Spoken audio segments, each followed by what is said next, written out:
പത്തനംതിട്ട ജില്ലയിലെ ആറന്മുള കേരളത്തിന്റെ സാംസ്കാരിക ഗ്രാമം എന്നാണ് അറിയപ്പെടുന്നത്. പമ്പാതീര നിവാസികളായ ശില്പികൾ ലോകത്തിന് നൽകിയ അനശ്വര സംഭാവനകളായ പള്ളിയോടങ്ങൾ, ആറന്മുള കണ്ണാടി, അതുപോലെ ഉത്രട്ടാതി നാളിലെ വള്ളംകളി, വള്ളപ്പാട്ടുകൾ, വള്ളസദ്യ, ചുമർ ചിത്രരചന പരിശീലന കേന്ദ്രം, പ്രശസ്തമായ ശ്രീ പാർത്ഥസാരഥി ക്ഷേത്രം ഇവയൊന്നും മറ്റൊരു ഗ്രാമത്തിനും അവകാശപ്പെടാൻ സാധിക്കില്ല. ഇപ്പോൾ ആറന്മുള ശ്രദ്ധിക്കപ്പെടുന്നത് അടുത്ത കാലത്ത് നടന്ന ഒരു ഗവേഷണവുമായി ബന്ധപ്പെട്ടാണ്. കെട്ടിടം പൊളിച്ച അവശിഷ്ടം ഉപയോഗിച്ച് പഴയതിലും കൂടുതൽ ഉറപ്പുള്ള ഒരു കെട്ടിടം പണിയുവാൻ സാധിക്കുമോ?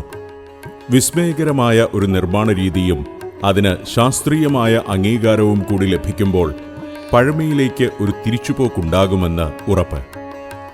മൺവീടുകൾ പ്രധാനമായും രണ്ടു വിധത്തിൽ നിർമ്മിക്കാനാകും. മൺകട്ടകൾ ഉപയോഗിച്ച് സാധാരണ ചുടുകട്ടയും സിമന്റ് ചാന്തും കൊണ്ടുള്ളതുപോലുള്ള നിർമ്മിതി. ഇതിനായി മണ്ണ് ശാസ്ത്രീയമായ പരിശോധനയ്ക്ക് വിധേയമാക്കിയ ശേഷം ആവശ്യമെങ്കിൽ മണലും ചെറിയ അളവിൽ സിമന്റും വെള്ളവും ചേർത്ത് നന്നായി ഇളക്കി തയ്യാറാക്കുന്നു. ഈ മിശ്രിതം നിശ്ചിത അളവിലുള്ള അച്ചുകളിൽ നിറച്ച് ഉയർന്ന മർദ്ദം ചെലുത്തി വാർത്തെടുക്കുന്നതാണ് ആദ്യ രീതി. ഇതിനെ SMB അഥവാ സ്റ്റെബിലൈസ്ഡ് മഡ് ബ്ലോക്സ് നിർമ്മാണം എന്ന് വിളിക്കുന്നു. മൺമിശ്രിതം തയ്യാറാക്കിയതിനു ശേഷം ഭിത്തി നിർമ്മാണത്തിനായി ഉറപ്പിച്ചിട്ടുള്ള ഫ്രെയിമിൽ ഇടിച്ചുറപ്പിക്കുന്നു. 10 മുതൽ 15 സെന്റിമീറ്റർ ഘനത്തിൽ ആവശ്യമായ ഉയരത്തിൽ ഭിത്തി നിർമ്മിക്കാം.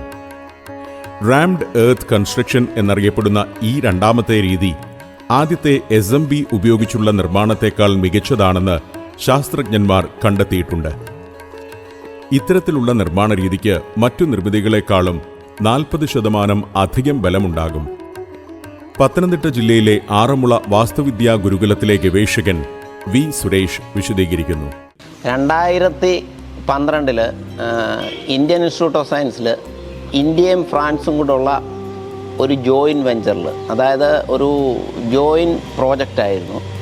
ആ project developing design guidance for rammed earth എന്ന് പറഞ്ഞിട്ടുള്ള ഒരു പ്രോജക്റ്റായിരുന്നു. ആ പ്രോജക്റ്റ് ഫ്രാൻസാണ് ഫുള്ളായിട്ട് അതിന് ഞങ്ങൾക്ക് ശമ്പളം തന്നതും അതിന്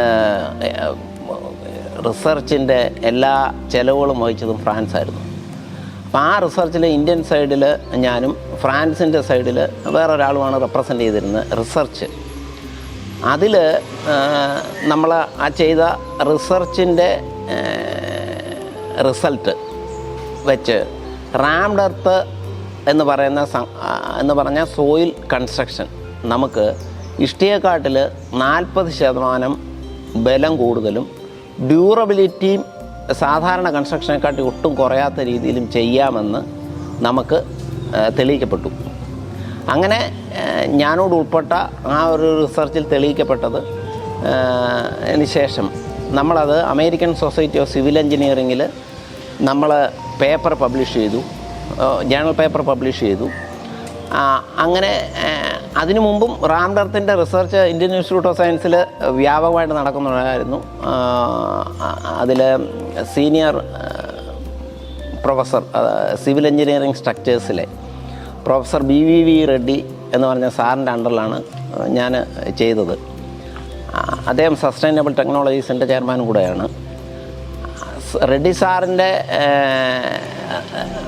നേരത്തെ മുതലുള്ള റിസർച്ചിൻ്റെ ഭാഗമായിട്ട് ഈ റാംഡ് എർത്ത് എന്ന് പറയുന്നത് അല്ലെന്നൊരിൽ സോയിൽ ഉപയോഗിച്ച് ബ്ലോക്ക് ഉണ്ടാക്കി ചെയ്യാവുന്ന കൺസ്ട്രക്ഷൻ സസ്റ്റൈനബിലിറ്റി ഇന്ന് സാധാരണ അവൈലബിളായിട്ടുള്ള മെറ്റീരിയലിനെക്കാട്ടിൽ സസ്റ്റൈനബിലിറ്റി കൺസെപ്റ്റിൽ വളരെ മുൻപിലാണെന്ന് നമുക്ക് പറയാൻ സാധിക്കത്തക്കവണ്ണമുള്ള റിസൾട്ടാണ് വന്നിട്ടുള്ളത്. അങ്ങനെ എർത്തൺ ബിൽഡിങ്സ് അതിന് ഒരു ഇന്ത്യൻ സ്റ്റാൻഡേർഡ് അല്ലെന്നൊരു യൂറോ കോഡ് ഓഫ് പ്രാക്ടീസ് വേണം ശരിക്കും. അപ്പോൾ ഈ കോഡ് ഓഫ് പ്രാക്ടീസ് ഉണ്ടെങ്കിൽ ഒരു ബിൽഡിങ് നമുക്ക് അപ്രൂവ് ചെയ്യാൻ പറ്റും. ഇപ്പം IS 456 എന്ന് പറയുന്ന കോഡ് ഓഫ് പ്രാക്ടീസ് വെച്ചിട്ടാണ് നമ്മളിപ്പം പഞ്ചായത്ത് ഓഫീസിൽ അല്ലെങ്കിൽ മുനിസിപ്പാലിറ്റിയിൽ നമ്മൾ കൊടുക്കുന്ന ഒരു പ്ലാന് അപ്രൂവ് ചെയ്യുന്നത് ആസ് പെർ IS 456. അതുപോലൊരു കോഡ് നമുക്ക് റാംഡ് എർത്തിലില്ല. അപ്പോൾ അത് ഡെവലപ്പ് ചെയ്ത് അല്ലെന്നൊരു കോഡ് നമുക്ക് നിലവിൽ കൊണ്ടുവരുന്നതിന് വേണ്ടിയിട്ടുള്ള റിസർച്ചാണ് അവിടെ നടന്നത്. അത് വളരെ ശുഭകരമായ റിസൾട്ടാണ് അതിനകത്ത് വന്നത്. അതിനകത്ത് പ്രധാനമായിട്ട്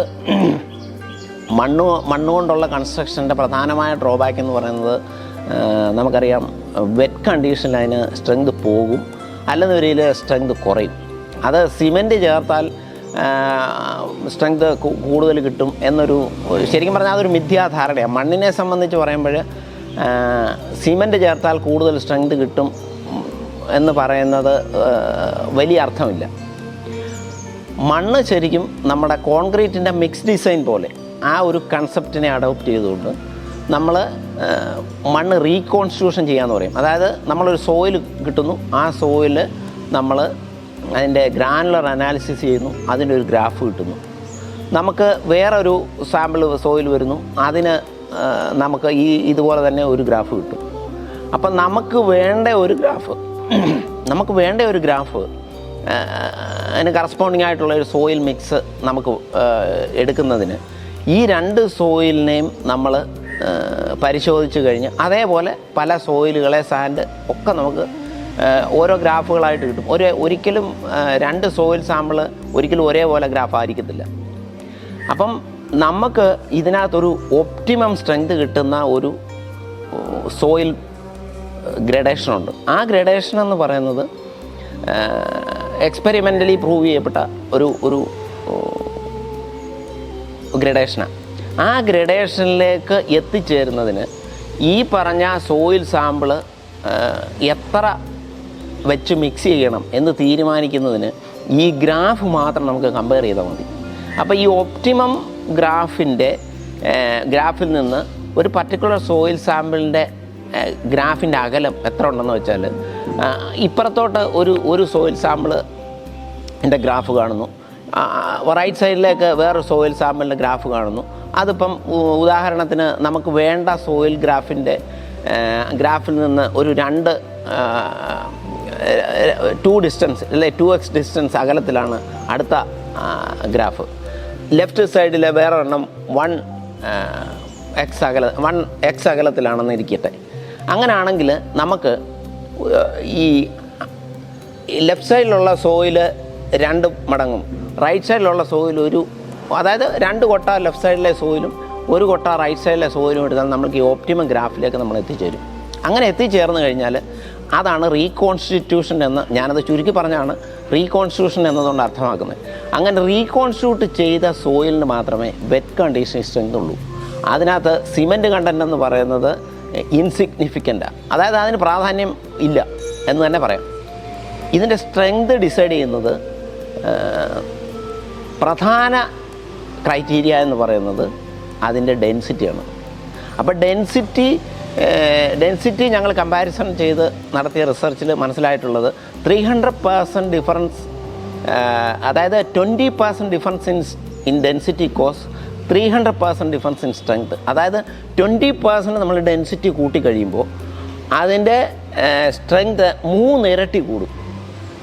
അതേസമയം സിമെൻറ്റ് കണ്ടൻറ്റ് നമ്മൾ 7% അല്ലെങ്കിൽ 5%, 7% അല്ലെങ്കിൽ മാക്സിമം 10% ഒക്കെ നമ്മൾ ചേർക്കാറുണ്ട് ചില കേസിൽ.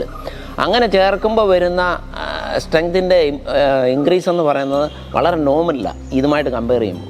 അപ്പോൾ പ്രധാന നമ്മളിതിൻ്റെ ഡെൻസിറ്റി, പിന്നെ റീകോൺസ്റ്റിറ്റ്യൂഷനാണ് ഡെൻസിറ്റിയെ ബാധിക്കുന്ന പ്രധാന ഘടകം. റീകോൺസ്റ്റിറ്റ്യൂഷൻ, ഡെൻസിറ്റി, പിന്നെ അതിനകത്ത് വരുന്നതെന്ന് പറയുന്ന വാട്ടർ കണ്ടൻറ്റ്. ആ വാട്ടർ കണ്ടൻറ്റ് കൂടുന്നതിനനുസരിച്ച് സ്ട്രെങ്ത് കുറയും. പക്ഷേ റീകോൺസ്റ്റിറ്റ്യൂട്ട് ചെയ്ത ഒരു മെറ്റീരിയൽ ഉപയോഗിച്ച് നമ്മൾ ചെയ്താൽ വാട്ടർ കണ്ടൻറ്റ് കൂടിയാൽ ടെമ്പററി ആയിട്ട് അതിൻ്റെ സ്ട്രെങ്ത് ടെസ്റ്റിൽ കുറഞ്ഞാലും വാട്ടർ ഇവാപ്പറേറ്റ് ചെയ്ത് കഴിയുമ്പോൾ പഴയ സ്ട്രെങ്തിലേക്ക് അത് തിരിച്ചു വരും, അല്ലെങ്കിൽ അതിനെക്കാട്ടി ഇത്തിരി കൂടി വരും. അതേസമയം നമ്മൾ റീകോൺസ്റ്റിറ്റ്യൂട്ട് ചെയ്യാതിരുന്നാൽ അതിന് സ്പാലിംഗ്, അതായത് പൊള്ളി ഇളകുന്നത് പോലെ ഉള്ള രീതിയിൽ എത്ര സിമെൻറ്റ് ചേർത്താലും പൊള്ളി ഇളകുന്ന രീതിയിൽ ഇത് ഇളകി പോകും. അത് ശരിക്കും പറഞ്ഞാൽ അങ്ങനൊരു ഡ്രോബാക്കാണ്. ഇത് വർഷങ്ങൾക്ക് മുമ്പ്, അതായത് 22 വർഷം മുമ്പ് ഇന്ത്യൻ ഇൻസ്റ്റിറ്റ്യൂട്ട് ഓഫ് സയൻസിലെ പ്രൊഫസർ BVV റെഡ്ഡിയും IIT മദ്രാസിലെ രാമമൂർത്തി സാറും കൂടെ ചേർന്ന് ഇങ്ങനെ സോയിൽ ബ്ലോക്കുകൾ ഉണ്ടാക്കുന്ന ഇത് നല്ലൊരു രീതിയായിട്ട് അവതരിപ്പിച്ചതാണ്. പക്ഷേ നമ്മുടെ എൻജിനീയേഴ്സ് അവിടെ പോയി ഈ വർക്ക്ഷോപ്പ് അറ്റൻഡ് ചെയ്തിട്ട് ഈ റീകോൺസ്ട്രൂഷൻ ഒരു ശകലം ബുദ്ധിമുട്ടായിട്ട് അവർക്ക് തോന്നിയതുകൊണ്ടാവാം സിമൻറ്റ് ഈ പറഞ്ഞതിനെക്കാട്ടി വളരെ കൂടുതൽ ചേർത്ത് ചുമ്മാതെ മണ്ണ് എടുത്തിട്ട് മിക്സ് ചെയ്ത് ബ്ലോക്കാക്കി കെട്ടിടങ്ങൾ പണിതു. ആ കെട്ടിടങ്ങൾ പണിതത് പലതും ഇന്ന് നമ്മൾ ആ കെട്ടിടം പണിതവരോട് നമ്മൾ അന്വേഷിച്ചാൽ മനസ്സിലാകും, എക്സ്പോസ്ഡ് ആണെങ്കിൽ, അതായത് തുറന്നിട്ടിരിക്കുന്ന ഇതാണെങ്കിൽ അത് പൊള്ളി ഇളകുന്നത് പോലെ ഇളകളെ പോയിക്കൊണ്ടിരിക്കും. ആ പൊള്ളി ഇളകുക എന്ന് പറഞ്ഞാൽ അതിന് വരുന്ന വിഷയം, സാങ്കേതികമായ വിഷയം എന്താണെന്ന് ചോദിച്ചാൽ, ഏത് മെറ്റീരിയലും വെള്ളം അബ്സോർബ് ചെയ്താൽ അത് എക്സ്പാൻഡ് ചെയ്യും. അധികം കേസിലും എക്സ്പാൻഡ് ചെയ്ത് കഴിഞ്ഞ് പിന്നെ വെള്ളം ഇവാപ്പറേറ്റ് ചെയ്യുമ്പോൾ കോൺട്രാക്ഷൻ വരും. അപ്പോൾ ഇങ്ങനെ മണ്ണിൻ്റെ ഒരു ബേസിക് നേച്ചർ എന്ന് പറയുന്നത് ഹൈ അഫിനിറ്റി ടു വാട്ടർ. അപ്പോൾ അങ്ങനെ വരുമ്പോൾ വെള്ളത്തിൻ്റെ അതായത് ഇപ്പോൾ കേരളത്തെ സംബന്ധിച്ചിടത്തോളം വളരെ കേരളത്തിൽ നന്നായിട്ട് മഴയുള്ള സ്ഥലമാണ്. അവിടെ അന്തരീക്ഷത്തിലെ മോയ്സ്ചർ കണ്ടൻറ്റ് വളരെ കൂടുതലാണ് പല സമയങ്ങളിലും. അപ്പം ഈ മോയ്സ്ചർ അബ്സോർബ് ചെയ്യും. ഇത് സമ്മർ സീസണിൽ ഈ മോയ്സ്ചർ എവാപ്പറേറ്റ് ചെയ്യും. അതുമാത്രമല്ല, ഒരു ദിവസം തന്നെ മഴയുള്ളപ്പോഴും വെയിലുള്ളപ്പോഴും ചെറിയ രീതിയിൽ അബ്സോർപ്ഷനും ഇവാപ്പറേഷനും നടക്കും. അപ്പോഴും ഒരു എക്സ്പാൻഷനും കോൺട്രാക്ഷനും നടക്കും. അപ്പോൾ അങ്ങനെ എക്സ്പാൻഷൻ ആൻഡ് കോൺട്രാക്ഷൻ ഇങ്ങനെ സൈക്ലിക്കായിട്ട് വരുന്നതിൻ്റെ ഭാഗമായിട്ട് വളരെ മൈന്യൂട്ട് ക്രാക്ക് ഡെവലപ്പ് ചെയ്യും. ആ ക്രാക്ക് പ്രൊപ്പഗേറ്റ് ചെയ്യും.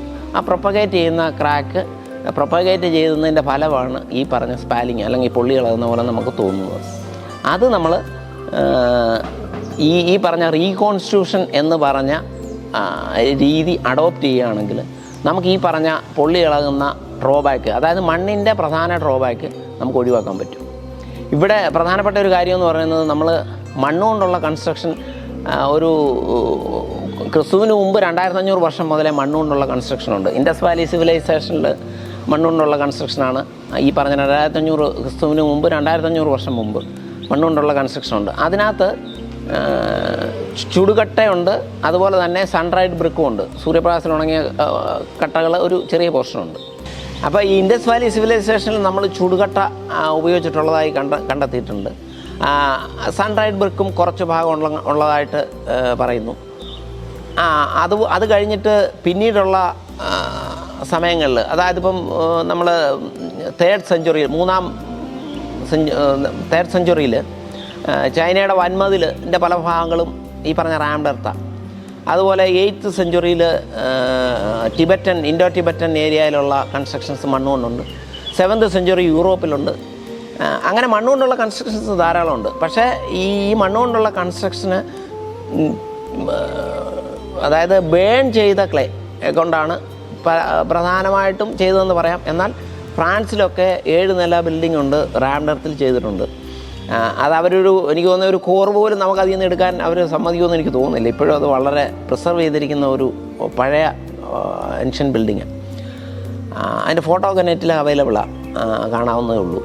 അപ്പോൾ ഈ റാംഡ് എർത്ത് ഉപയോഗിച്ചിരുന്നെങ്കിലും ഇപ്പം നമ്മുടെ കേരളത്തിലെ കൺസ്ട്രക്ഷൻ മെത്തേഡിലായാലും റാംഡ് എർത്ത് അല്ലെന്നരിൽ ബ്ലോക്ക് നമ്മൾ ധാരാളമായിട്ട് ഉപയോഗിച്ചിട്ടുണ്ട്. ഈ ഉപയോഗിക്കുന്നതിന് വന്ന പ്രധാന ഡ്രോബാക്ക് എന്ന് പറയുന്നത് ഇതിന് വെറ്റ് കണ്ടീഷൻ സ്ട്രെങ്ത് ഇല്ലെന്നുള്ളതാണ്. അപ്പോൾ വെറ്റ് കണ്ടീഷൻ സ്ട്രെങ്ത് ഇല്ലെന്നുള്ളത് നമുക്ക് അത് പരിഹരിച്ചു കഴിഞ്ഞതുകൊണ്ട് ഇന്ന് സസ്റ്റൈനബിൾ ടെക്നോളജീസ്, അതായത് എൻവയോൺമെൻറ്റൽ ഫ്രണ്ട്ലി കൺസ്ട്രക്ഷൻ എന്നുള്ള നിലയിൽ നമുക്ക് ഏറ്റവും കൂടുതൽ ആശ്രയിക്കാൻ പറ്റുന്ന കൺസ്ട്രക്ഷൻ മെത്തേഡ് എർത്തൺ കൺസ്ട്രക്ഷനാണ്. അത് റാംഡ് എർത്ത് രീതി ചെയ്യുമ്പോൾ അതിന് മോണോലിത്തിക് ആയതുകൊണ്ട് ഒരു 40% സ്ട്രെങ്ത് കൂടുതലായിരിക്കും. അതും ജേണൽ പേപ്പർ പബ്ലിഷ് ചെയ്തിട്ടുണ്ട്. അതിൻ്റെ ബേസിൽ മാത്രമല്ല, നിങ്ങൾക്ക് എക്സ്പെരിമെൻ്റ് ചെയ്തും നിങ്ങൾക്കും അത് പ്രൂവ് ചെയ്യാവുന്നതേ ഉള്ളൂ, അല്ലെ ബോധ്യപ്പെടാവുന്നേ ഉള്ളൂ. അപ്പം നമ്മൾ ചെയ്ത റിസർച്ചിൽ നമ്മൾ കോൺഫിഡൻ്റ് ആണെങ്കിൽ നമ്മൾ ആദ്യം ചെയ്യേണ്ടത് നമ്മളിൽ അത് എക്സിക്യൂട്ട് ചെയ്യണം എന്നാണ് എൻ്റെ ഒരു അഭിപ്രായം. കാരണം ഇപ്പോൾ ഈ പറഞ്ഞ റിസർച്ചിൻ്റെ അമേരിക്കൻ സൊസൈറ്റി ഓഫ് സിവിൽ എഞ്ചിനീയറിംഗിൽ പേപ്പർ നമ്മൾ ജേണൽ പേപ്പർ പബ്ലിഷ് ചെയ്തപ്പോൾ മനോരമ ഫുൾ പേജ് ന്യൂസായിട്ട് ഇട്ടിരുന്നു നമ്മുടെ ഈ പറഞ്ഞ കൺസെപ്റ്റ്. അപ്പം അതിൻ്റെ ബേസിൽ നമ്മൾ ധാരാളം എൻക്വയറീസ് വന്നു. അത് ഇങ്ങനെ മണ്ണ് കൊണ്ട് ചെയ്യണമെന്ന് പറഞ്ഞു. നമ്മൾ ഒരു എൻക്വയറിക്കും നമ്മൾ കൺസ്ട്രക്ഷൻ ചെയ്തിട്ടില്ല. പിന്നെ ആ കൺസ്ട്രക്ഷൻ്റെ ബേസിൽ നമ്മൾ അതെല്ലാം അന്നേരത്തെ കണ്ടീഷൻ നമുക്ക് ചെയ്യാൻ പറ്റത്തില്ല.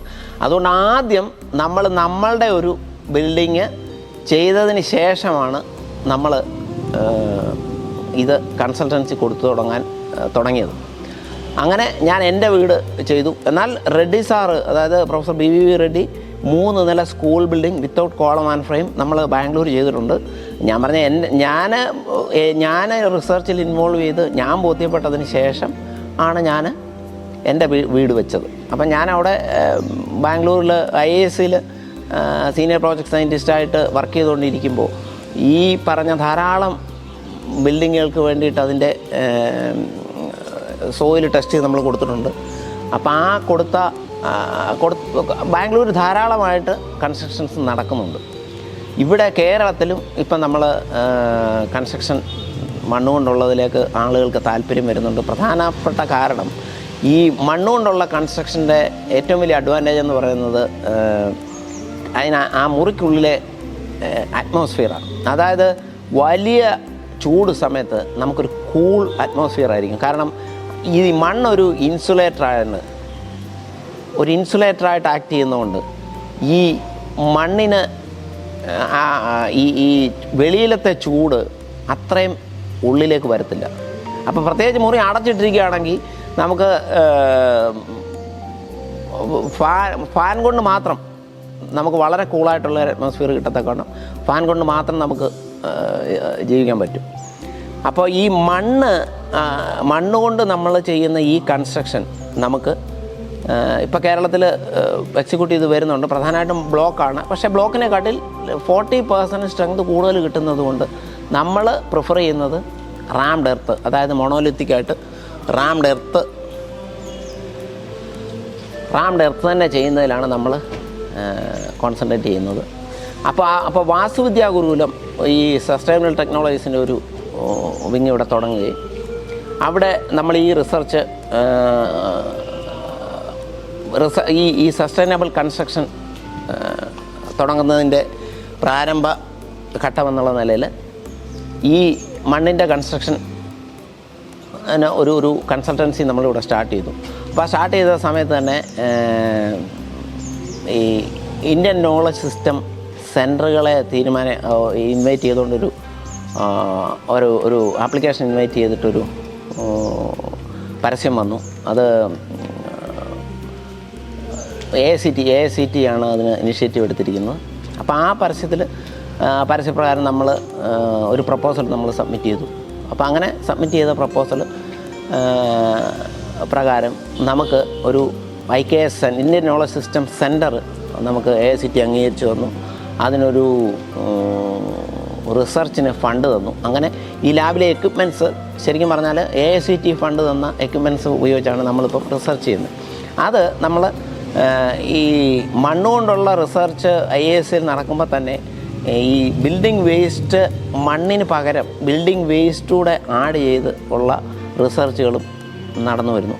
ഈ വാസ്തുവിദ്യാ ഗുരുകുലത്തിലും ബിൽഡിംഗ് വേസ്റ്റ് മണ്ണിന് പകരമായിട്ട് ഉപയോഗിച്ച് നമ്മൾ അതിൻ്റെ ഉപയോഗക്ഷമത എത്ര നമുക്ക് ഉപയോഗിക്കാമെന്നുള്ളതും കൂടാതെ ട്രഡീഷണലായിട്ടുള്ള ബിൽഡിംഗ് മെറ്റീരിയൽ, അതായത് ട്രഡീഷണൽ ഒരു നമ്മുടെ അമ്പലങ്ങൾ, അതുപോലെ ട്രഡീഷണൽ ബിൽഡിങ്സ്, അമ്പലങ്ങളുടെ വിഗ്രഹം ഉറപ്പിക്കുന്നതൊക്കെയുള്ള അഷ്ടബന്ധം എന്ന് പറഞ്ഞിട്ടൊരു മെറ്റീരിയലുണ്ട്.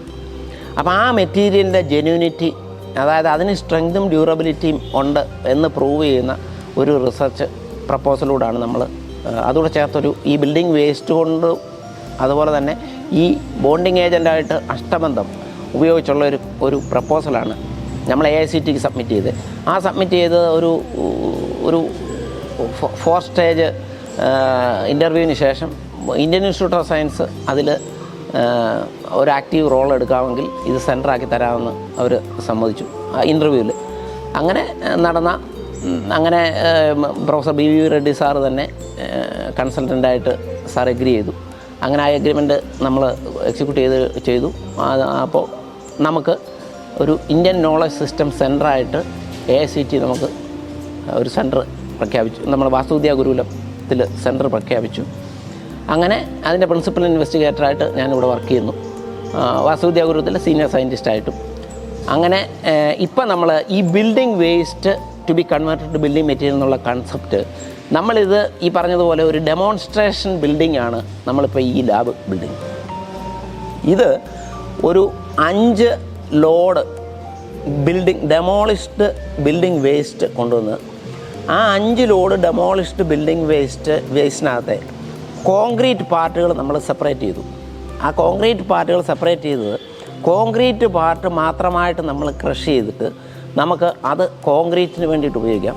ബാക്കിയുള്ള ബിൽഡിംഗ് വേസ്റ്റ് ഇൻക്ലൂഡിങ് സോയിൽ ഉൾപ്പെടെ നമ്മളെടുത്തിട്ട്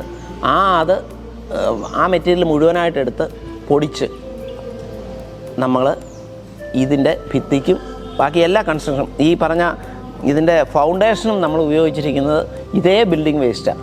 അപ്പോൾ ഈ ബിൽഡിംഗ് വേസ്റ്റ് ഉപയോഗിച്ച് ഈ ഫൗണ്ടേഷൻ നമ്മൾ ചെയ്തേക്കുന്നത് നേരെയല്ല, മറിച്ച് ഒരു ടേപ്പേഡ് ഫൗണ്ടേഷനാണ്. അതായത് ലോഡ് എങ്ങനെ ഡിസ്ട്രിബ്യൂട്ട് ചെയ്യുന്നു അതേ ഡിസ്ട്രിബ്യൂഷൻ പാറ്റേണിലാണ് നമ്മൾ ഈ ടേപ്പേഡ് ഫൗണ്ടേഷൻ്റെ സ്ലോപ്പ് മെയിൻറ്റെയിൻ ചെയ്തിരിക്കുന്നത്. അങ്ങനെ ടേപ്പേഡ് ഫൗണ്ടേഷൻ ഉപയോഗിച്ച് മിനിമം മെറ്റീരിയൽ യൂസേജിൽ നമ്മൾ മാക്സിമം സ്ട്രെങ്ത് എടുക്കത്തക്ക രീതിയിൽ നമ്മൾ ആ ഡിസൈനും കറക്റ്റ് ചെയ്തുകൊണ്ടാണ് ഈ ബിൽഡിങ്. ഇതൊരു ഡെമോൺസ്ട്രേഷൻ ബിൽഡിങ്ങാണ്.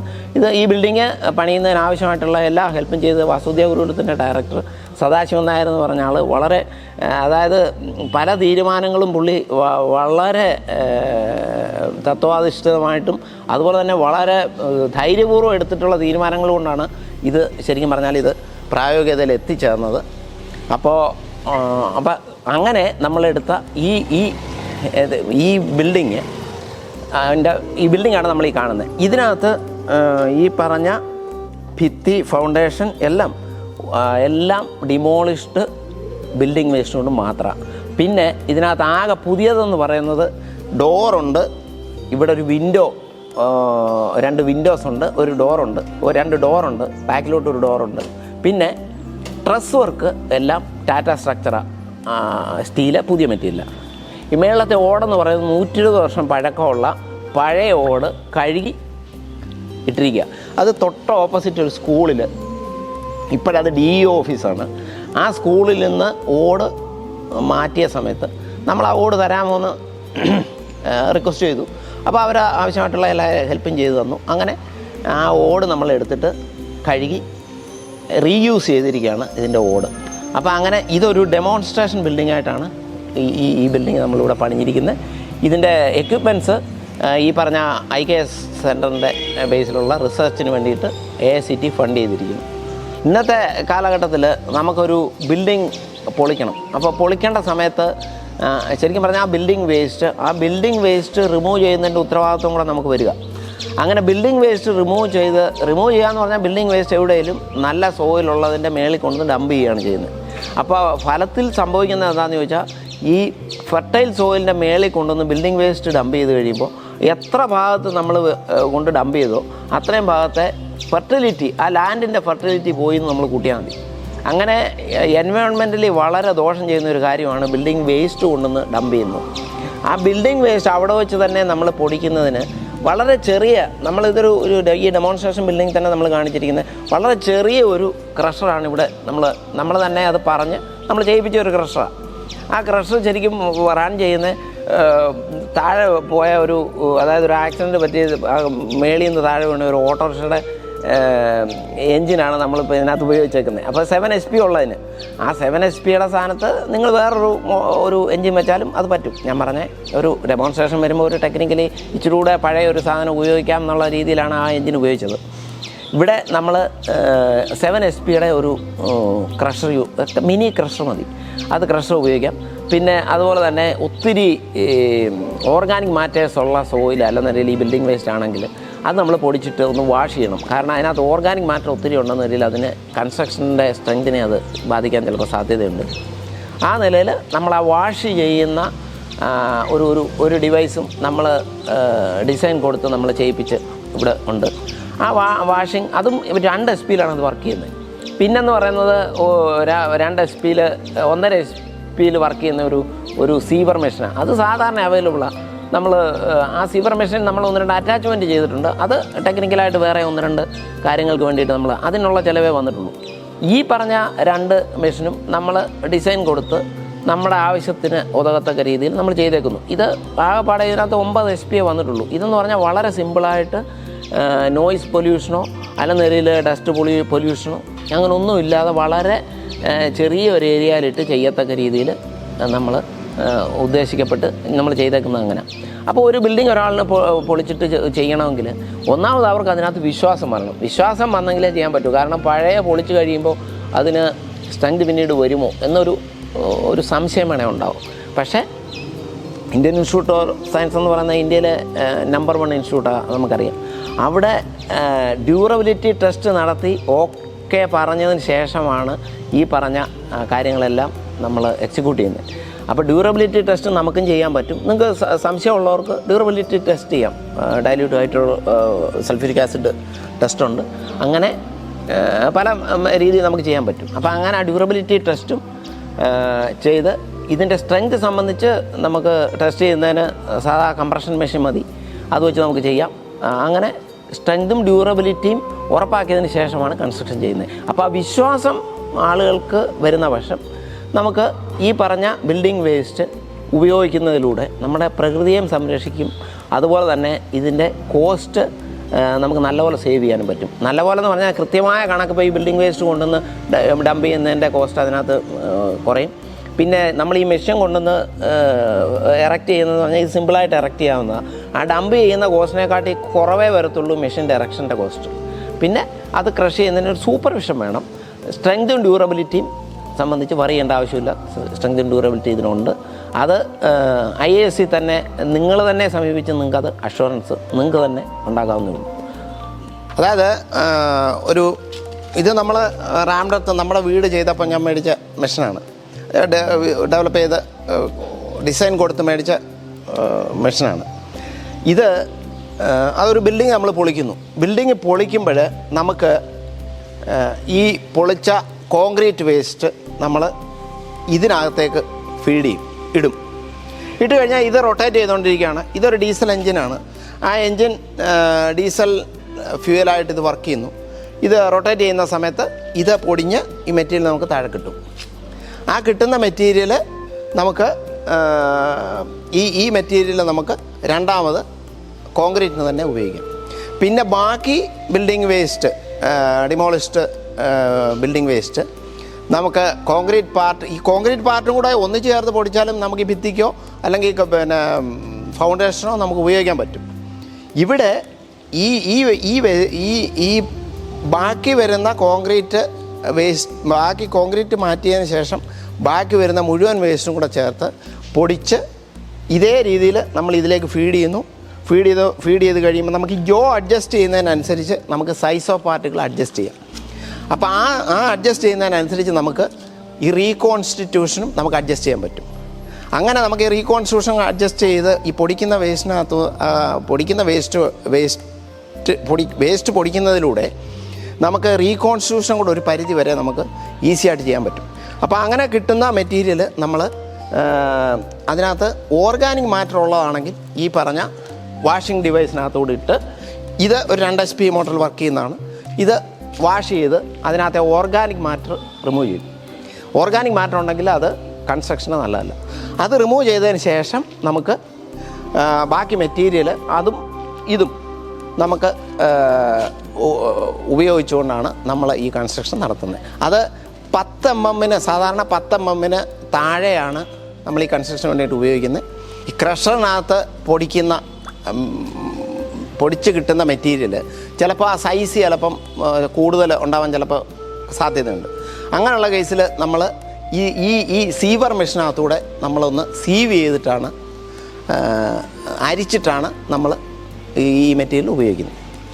ഇത് നമ്മൾ റീകോൺസ്റ്റിറ്റ്യൂട്ട് ചെയ്തതായിട്ട് നമുക്ക് കിട്ടും. ഇതിനകത്തൊരു 7% സിമെൻറ്റ് ആഡ് ചെയ്തിട്ട് നമ്മൾ മിക്സ് ചെയ്യുന്നത് ഞാൻ പറഞ്ഞതുപോലെ ഒപ്റ്റിമം മോയ്സ്ചർ കണ്ടൻറ്റ് ലെവൽ വരത്തക്ക രീതിയിലാണ് മിക്സ് ചെയ്യേണ്ടത്.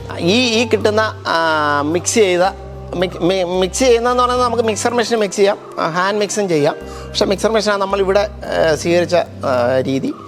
ആ മിക്സർ മെഷീനകത്ത് മിക്സ് ചെയ്ത് കിട്ടുന്ന മെറ്റീരിയൽ നമ്മൾ ഈ ഭിത്തിയുടെ കനത്തിന് അനുസരിച്ച് നമ്മൾ 2 സൈഡിലും മെറ്റാലിക് മോൾഡ് സെറ്റ് ചെയ്തിട്ട് അതിൻ്റെ അകത്തുള്ള സ്ഥലത്ത് നമ്മൾ ഓരോ ലെയറായിട്ട് ഒരു 15 സെൻറ്റിമീറ്റർ കനത്തിൽ ഈ പറഞ്ഞ മെറ്റീരിയൽ ഇട്ട് അതൊരു 10 സെൻറ്റിമീറ്ററിലേക്ക് വരത്തക്ക രീതിയിൽ അപ്രോക്സിമേറ്റ് ഞാൻ പറയുന്നത് കോമ്പാക്റ്റ് ചെയ്യും. ആ കോമ്പാക്ഷന് നമ്മൾ റാമിംഗ് മെത്തേഡാണ് ഉപയോഗിക്കുന്നത്. ആ റാമിംഗ് മെത്തേഡ് ഉപയോഗിച്ച് നമ്മൾ കോമ്പാക്റ്റ് ചെയ്ത് നമുക്ക് ഈ കിട്ടുന്ന ആ ഓരോ ലെയറാണ് ഈ കാണുന്ന ഓരോ ലെയറും ഈ പറഞ്ഞ റാം ചെയ്ത് കിട്ടുന്ന ലെയറാണ്.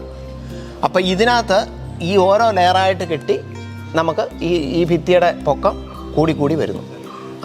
അങ്ങനെ നമുക്ക് എത്ര ഹൈറ്റിലാണ് നമുക്ക് ഭിത്തി വേണ്ടതെന്ന് വെച്ചാൽ ആ ഹൈറ്റ് വരെ നമ്മൾ ഈ മോൾഡ് സെറ്റ് ചെയ്യുന്നു. നമ്മൾ കാസ്റ്റ് ചെയ്ത് കഴിഞ്ഞാൽ നമുക്ക് ഈ മോൾഡ് അന്നേരം തന്നെ വേണമെങ്കിൽ അഴിക്കാം, അല്ലെങ്കിൽ വൈകിട്ട് മൊത്തത്തിൽ അഴിച്ച് മാറ്റാം.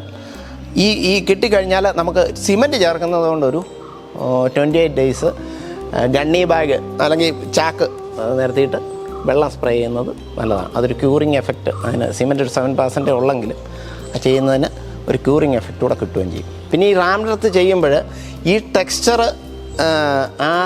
നമ്മൾ സൈസ് ഓഫ് പാർട്ടിക്കിൾ വ്യത്യാസപ്പെടുന്നതിനനുസരിച്ച് ഈ ടെക്സ്ചർ വ്യത്യാസപ്പെടും. അതുപോലെ തന്നെ ഇതിനകത്ത് നമ്മൾ എടുക്കുന്ന മെറ്റീരിയലിൻ്റെ മിക്സ് പാറ്റേൺ വ്യത്യാസപ്പെടുന്നതനുസരിച്ച് ഇത് ഈ ടെക്സ്ചർ വ്യത്യാസപ്പെടും.